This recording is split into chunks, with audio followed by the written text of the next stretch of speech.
So you want to try out City of Mist, but the only tabletop RPG you've played is Dungeons & Dragons. Being a huge D&D nerd myself, I felt the same confusion when I started City of Mist.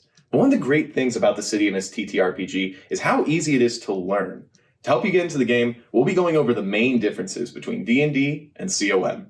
First is the difference between high fantasy and urban fantasy.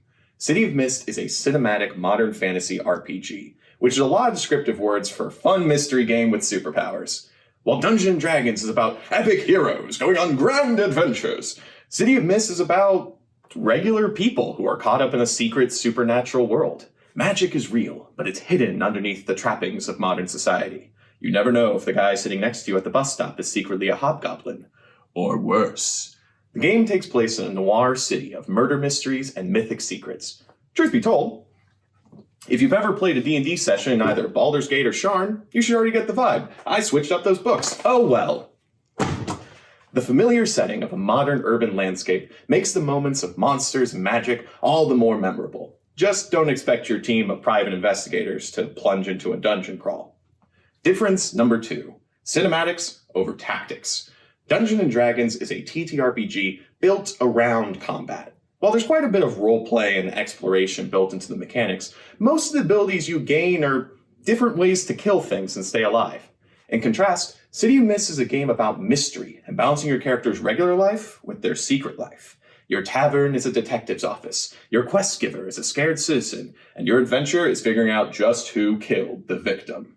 Superpowered battle often breaks out, but it's a little different than the tactical combat of D&D. City of Mist treats your game night like a TV show or a movie more than a battle map. It's not so much about efficiently activating abilities as it is about invoking the key details in your character in a creative way and about shaping the story dramatically. Just like in a movie, you won't use the same ability over and over again in the exact same way, and you won't know exactly how much money your character has in their pocket until it's important to the plot. Instead, the rules of the game deal with how much narrative power your actions have, so that even the weakest character can have the greatest impact on the game, just like on the big screen. Number 3, stats are replaced with tags. Unlike many other TTRPGs, City of Mist runs more on words than on numbers, which is another reason why it's so easy to pick up. There are no ability scores, skill bonuses, weapon damage bonuses, or spell slots in City of Mist. Instead, your character's abilities are determined only by the tags, or short descriptors, that you choose during character creation. Some tags describe your character's mythical powers, or mythos, while others describe their ordinary abilities and resources, or logos, making both aspects of your character important to the game. All tags are used in the same way. Each tag that is relevant to the action you're taking gives it +1 power, or sometimes -1 power if it's a weakness. Figuring out your next move is a lot simpler than keeping track of spell slots or action economy. Just name the tags that help you take that action and roll. Creating tags is as simple as answering questions about your character and allows for an incredible degree of creativity. Maybe your surgeon character can heal people with a touch, or your detective can see the dead. Without being restrained by character classes and ability lists, City of Mist allows you to make any kind of character you want. Whatever your tags are, there are endless ways to use them in the game, so be sure to get creative. If you can find actions that stack multiple tags together in a single move, those +1s can easily add up into an unstoppable +5 power. Number 4, skill checks are replaced with narrative moves. City of Mist does away with skill checks like rolling a DC 15 athletics check.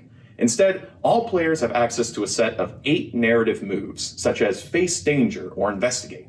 These moves are purposefully made broad to allow all different kinds of approaches and combinations of tags, while still giving mechanical weight to your actions. You can investigate a murder scene by searching for fingerprints, but you could also summon the ghost of the murder victim themselves. As a player, you don't need to ask to roll to investigate. It's the MC's job to determine when an action requires a move. Until then, players should simply describe what their characters are doing cinematically. You're not casting a 3rd level fireball, you're unleashing an inferno of hellfire on your enemies. So now you've solved the mystery, and you know what to do. Fight the bad guy. But when do you roll initiative? The answer is, you don't. Fighting in City of Mist is a narrative endeavor. While the Master of Ceremonies sets up the dangers ahead, they're also moving the spotlight between PCs to see what they'll do, the same as a director moving the camera between different lead characters in a movie. Going first in a fight can be as simple as just asking to go first, but it depends on the narrative combat situation. If you're ambushed, you don't get to go first.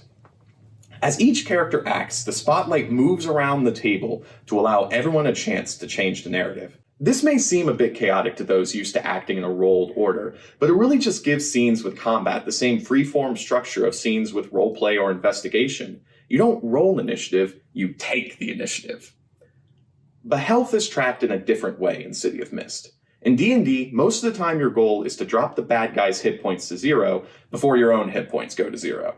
And while in City of Mist you can certainly beat up dockside goons until they're unconscious, that's not the only way you can win a conflict. Instead of hit points, narrative damage is marked by statuses, a tag with a tier from 1 to 6. Statuses can describe traditional damage, such as being burned by fire, but they can also describe different types of narrative damage, like being socially humiliated, physically chained up, magically cursed, legally wanted, etc. Every danger can take different degrees of different types of statuses before they're defeated, which means every conflict may need a different solution. I mean, sure, you can try to punch a ghost, but it might be a lot easier to perform an exorcism or convince it to move on. Player characters are affected by statuses too, and statuses can stack up. While you have a negative status, that status subtracts from the power of any rolls affected by it, reducing how you can affect the narrative. If you take 5 levels of a status, you're out of the fight, and at tier 6, your character is dead or somehow permanently transformed. It's up to the MC. Now, this final difference took me the longest to get used to personally. In D&D, Dungeon Masters roll for initiative and ability checks for all of their NPCs. But when does the MC roll in City of Mist? Turns out, never! The MC role in City of Mist is to set up challenges and threats for the player characters, using descriptions called soft moves, such as, "The bounty hunter chases you down the alley." When such a threat approaches, players describe their actions and roll moves to determine the outcome. When these actions fail, get complicated, or when they don't address the threat, the MC can pull the trigger on the danger and make a hard move by dealing consequences. "The bounty hunter tackles you down, take prone 2. What this means is that the MC is constantly reacting to how the players interact with the world, giving players more control over the narrative. It also reinforces the need to foreshadow threats and describe things in detail so the players can properly react to the MC. This speeds up the action and enhances immersion by reducing the numbers of rolls and helping to keep the MC away from tedious mechanics and focused on the scene. Now, despite these differences, both games share a common goal of bringing a group of friends together to have fun. If you'd like to move your dragons out of their dungeon and into downtown, we hope this video helps.